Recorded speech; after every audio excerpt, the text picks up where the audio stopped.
Alright YouTube, so today I'm going to do something that's actually a first for me also. Going to put in 3 decoders today in this Atlas unit, this Athearn RTR SD40, and this Athearn RTR but blue box driveline GP50. And there are 3 different types of decoders. All go in a little differently. I'm sure everyone knows how to do it, but just in case you don't, I'll show you how. Okay guys, so the first one that we're going to do, and the main reason I'm actually making the video, is for this Atlas C30-7. It is the red box. This isn't it, but this is what their box looks like. They are, I don't know when the run of this was, probably a few years ago. I mean like 5, 6, 7 years ago, that era. Anyway, what I didn't know until I took them apart to detail them was that they come DCC ready, which I thought was very cool. Real simple, you don't even have to take the couplers off of these. Just lift the shell off, and there's your circuit board. You simply pull out the dummy plug, and away you go. Now the decoder that I got for this, and the main reason that I decided to do this video, was because I'm figuring a lot of people have these Atlas units and may not know which decoder to get, because it's pretty hard to tell from this angle, but I mean there is not a lot of room in there. I couldn't imagine making this sound equipped. I've searched all over for examples of it and never seen one. But anyway, so what I got was the Digitrax DZ125 decoder. It's real simple. Just pop it right in the 8-pin hole there.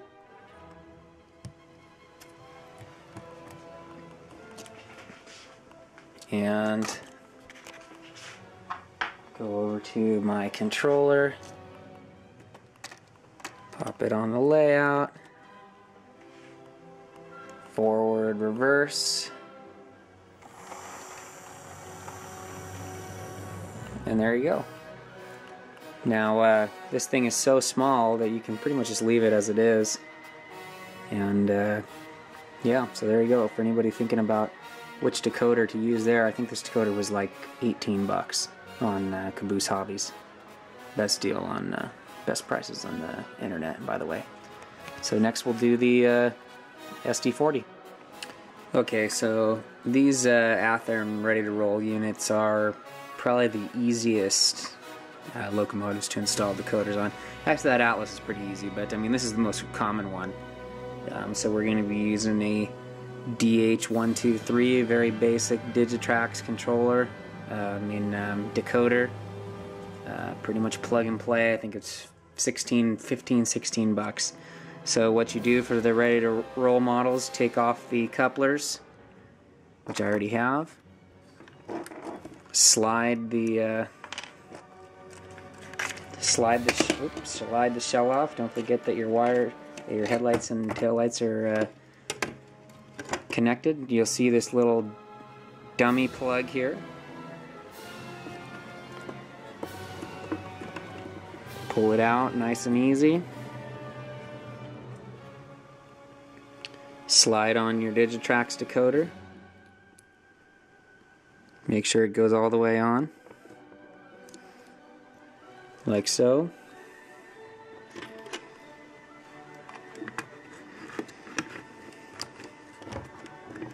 Pop your shell back on.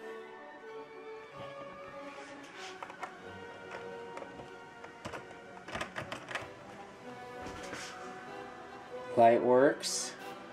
Forward, reverse.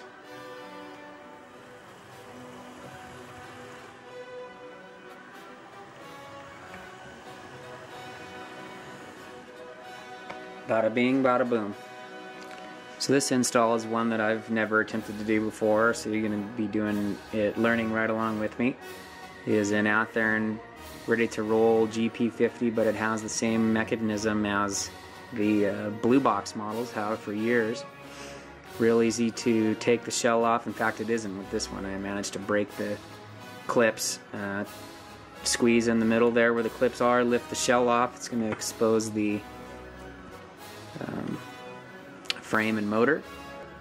What I have here is a Digitrax DH123AT harness. Comes with the decoder, the harness with the easy to install clips and pins and all that, new motor mounts, and a zip tie to hold it all together. One difference between the ready to roll ones and the blue box ones is the frame has 4 screws instead of just things that you stick in there. So let me learn on my own, and then I'll show you guys how to do it. Be right back.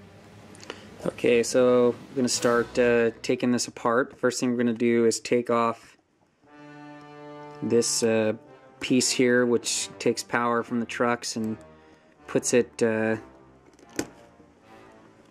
the motor. We're not going to use this again, so you can set that aside. Then the next step is going to be to unscrew these 4 screws and take the motor out.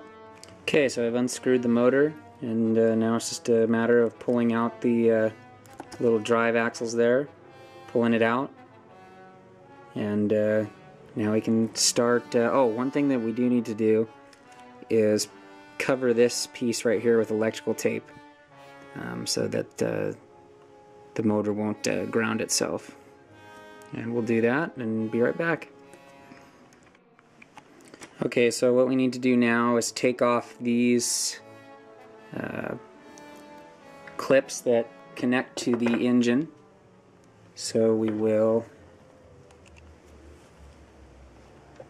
lift this off. Now there's a spring under here that you need to be careful of. See that little spring there? You want to make sure that that doesn't come out. So we'll take that off from the top and bottom, and then we'll start wiring her up.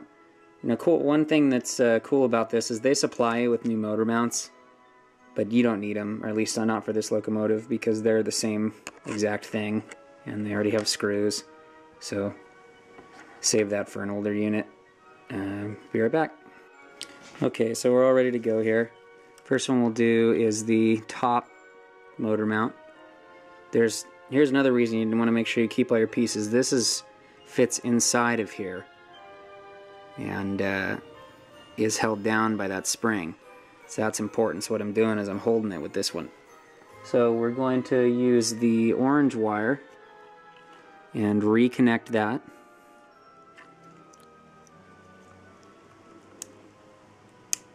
Like so.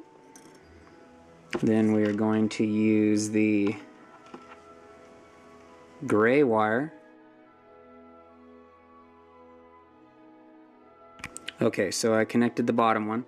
The brush end goes over the spring. Oop, there goes the spring.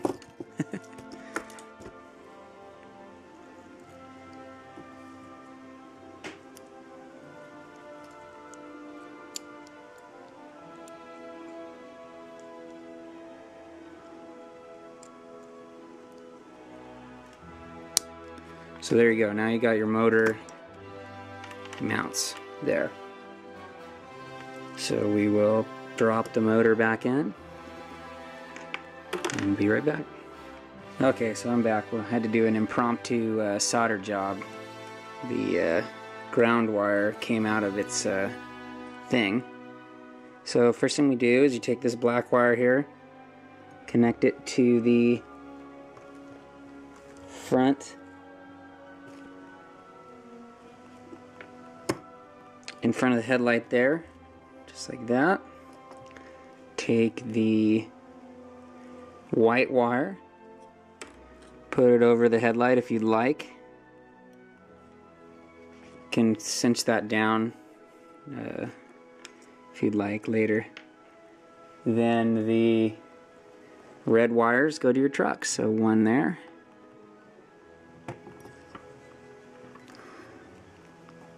and one there.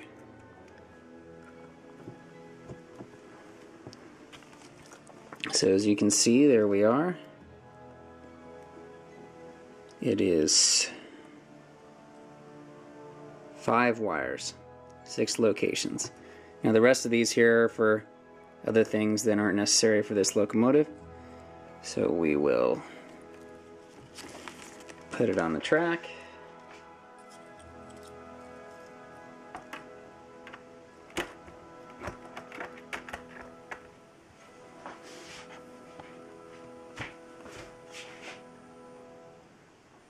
Front reverse. It's derailed, but it's working. And now I'll clean it up and put the shell back on. Okay, so buttoned it back up and they all run. Completely different speeds though, so of course have to do some speed matching, but for now, good to go.